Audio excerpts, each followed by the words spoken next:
একের পর এক দেশের স্বীকৃতি প্রমাণ করছে বিশ্বজুড়ে ক্রমেই জোরালো হচ্ছে স্বাধীন ফিলিস্তিনি রাষ্ট্র প্রতিষ্ঠার দাবি।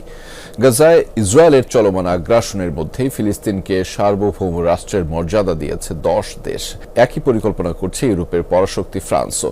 এ পর্যন্ত ফিলিস্তিনের স্বাধীনতাকে স্বীকৃতি দিয়েছে 147টি দেশ।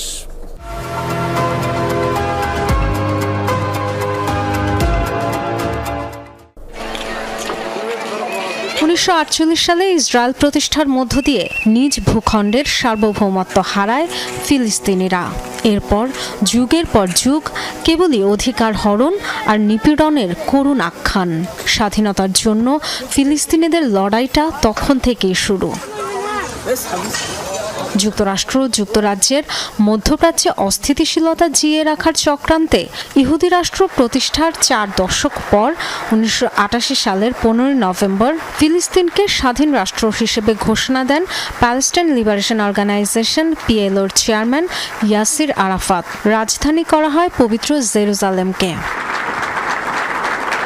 এই ঘোষণার পর ফিলিস্তিন রাষ্ট্রের স্বীকৃতি দেয় 80টি দেশ। এর মধ্যে আরব দেশগুলোর পাশাপাশি এশিয়া, আফ্রিকা, লাতিন আমেরিকার অনেক দেশই ছিল। সে সময় যেসব ইউরোপীয় দেশ স্বীকৃতি দিয়েছিল তারা ছিল সোভিয়েত ইউনিয়নের অংশ।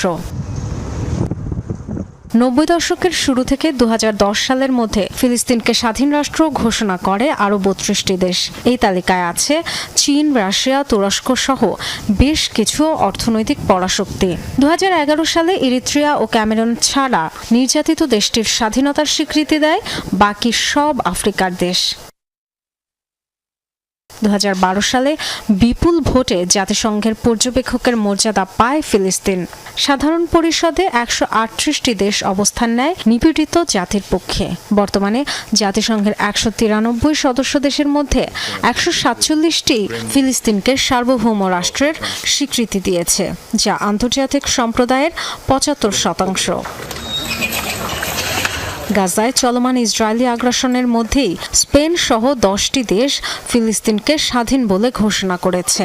সবশেষ চলতি বছর মার্চে স্বীকৃতি দিয়েছে মেক্সিকো। বুধবার ফ্রান্সের প্রেসিডেন্ট ইমানুয়েল ম্যাক্রন জানিয়েছেন কয়েক মাসের মধ্যে ফিলিস্তিনকে স্বাধীনতার মর্যাদা দিবে তার দেশ।